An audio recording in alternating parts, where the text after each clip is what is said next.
सत्य और अधर्म के बीच जब युद्ध छिड़ता है, तब भगवान शिव अपने भक्तों की रक्षा के लिए स्वयं रणभूमि में उतर आते हैं।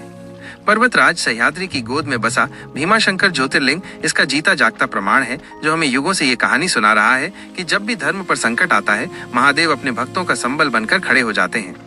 ये कहानी शुरू होती है उस भीषण लंका युद्ध के अंत से, जब भगवान श्री राम ने राक्षस राज रावण के पराक्रमी भाई कुंभकर्ण का वध किया था। कुंभकर्ण की मृत्यु से उसके पुत्र, जिसे भीमा या भीमासुर के नाम से जाना जाता था, का हृदय शोक और प्रतिशोध की अग्नि में जल उठा। उसने अपने पिता की वीर गति का बदला लेने की भीषण प्रतिज्ञा ली। इस प्रतिज्ञा को पूरा करने के लिए भीमासुर ने गहन और कठोर तपस्या का मार्ग अपनाया। उसने वर्षों तक स्वयं को सांसारिक सुखों से विरक्त कर लिया, अपने शरीर को कष्ट दिए और अपनी आत्मा को एक ही लक्ष्य पर केंद्रित किया, देवताओं पर विजय प्राप्त करना। उसकी तपस्या इतनी तीव्र थी कि स्वयं सृष्टिकर्ता भगवान ब्रह्मा उसकी तपस्या से प्रसन्न होकर उसके समक्ष प्रकट हुए। भीमासुर ने उनसे एक ऐसा वरदान मांगा जो उसे अजेय बना दे। उसने ब्रह्मा से वरदान मांगा कि उसे युद्ध में कोई भी देवता या मनुष्य पराजित न कर सके।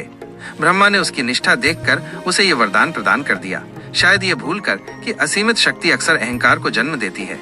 जैसे ही भीमासुर ने ये वरदान प्राप्त किया, उसके भीतर का अहंकार विशालकाय रूप धारण कर गया। वो स्वयं को तीनों लोकों में सबसे शक्तिशाली मानने लगा और जल्द ही उसने स्वर्ग, पृथ्वी और पाताल में आतंक मचाना शुरू कर दिया। भीमासुर की क्रूरता की कोई सीमा न थी। उसने स्वर्ग पर आक्रमण कर देवताओं को पराजित किया और उनकी भूमि पर कब्जा कर लिया। वो केवल साम्राज्य जीतने से संतुष्ट नहीं था, बल्कि वो अपनी सत्ता के अधीन सभी प्राणियों को अपनी इच्छा के अनुसार झुकाना चाहता था। वो विशेष रूप से भगवान विष्णु के भक्तों को प्रताड़ित करता था, उनकी भक्ति का उपहास करता था और उन्हें अपने धर्म से विचलित करने का प्रयास करता था। परंतु उसका सबसे अधिक क्रोध शिव भक्तों पर था, क्योंकि वो जानता था कि शिव ही अंतिम शक्ति हैं और शिव के भक्त कभी हार नहीं मानते। एक दिन अपने विजय अभियान के दौरान भीमासुर को राजा कमरूपेश्वर के बारे में पता चला, जो एक परम शिव भक्त थे।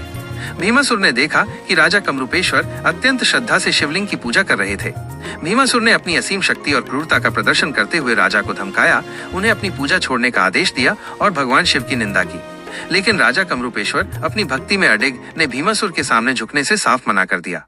क्रोधित होकर भीमासुर ने राजा को बलपूर्वक बंदी बना लिया और उन्हें अपने कारागार में डाल दिया, ये सोचकर कि वो उनकी भक्ति को तोड़ देगा।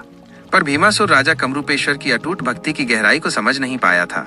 कारागार की अंधेरी कोठरी में भी राजा की भक्ति रत्ती भर कम नहीं हुई। उनके पास कोई वास्तविक शिवलिंग नहीं था, इसलिए उन्होंने अपनी अदम्य श्रद्धा और अटूट विश्वास से काठ की एक शिवलिंग बनाई और उसी को स्थापित कर भक्ति से निरंतर उसकी पूजा करते रहे। राजा की अलौकिक भक्ति और पीड़ा में भी उनकी अविचल निष्ठा ने भगवान शिव को प्रसन्न कर दिया। राजा की प्रार्थनाएं कैलाश पर्वत तक पहुंची और उनकी रक्षा के लिए स्वयं महादेव को अवतरित होना पड़ा। भगवान शिव राजा की भक्ति से प्रसन्न होकर उनके समक्ष प्रकट हुए। भीमासुर शिव को देखकर भी अपने अहंकार में अंधा रहा और उसने तुरंत महादेव से युद्ध छेड़ दिया। यह एक भीषण युद्ध था, जहां भीमासुर ने अपने सभी भयानक अस्त्र शस्त्रों का प्रयोग किया, पर कोई भी अस्त्र शिव पर असर नहीं कर सका। महादेव ने उसकी माया और बल को खेल खेल में नष्ट कर दिया। अंत में शिव ने अपने दिव्य त्रिशूल से अहंकारी राक्षस भीमा का वध कर दिया और अधर्म का अंत हुआ।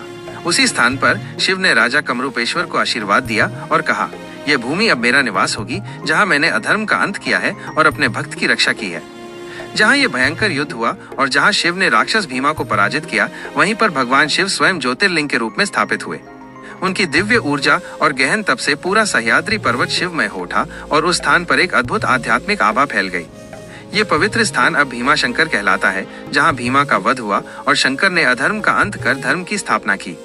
ये ज्योतिर्लिंग केवल शक्ति और भक्ति का प्रतीक नहीं है, बल्कि ये शिव की रक्षक शक्ति का भी स्मरण है, जो अपने भक्तों की रक्षा के लिए किसी भी सीमा तक जा सकते हैं। जहां भक्त की भक्ति अटूट हो, जहां उसका विश्वास अडिग हो, वहां स्वयं भगवान को आना ही पड़ता है।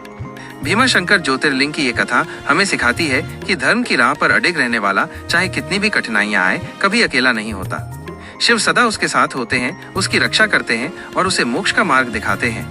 ये कथा हमें याद दिलाती है कि सच्चे हृदय से की गई प्रार्थना और अटूट विश्वास में कितनी शक्ति होती है।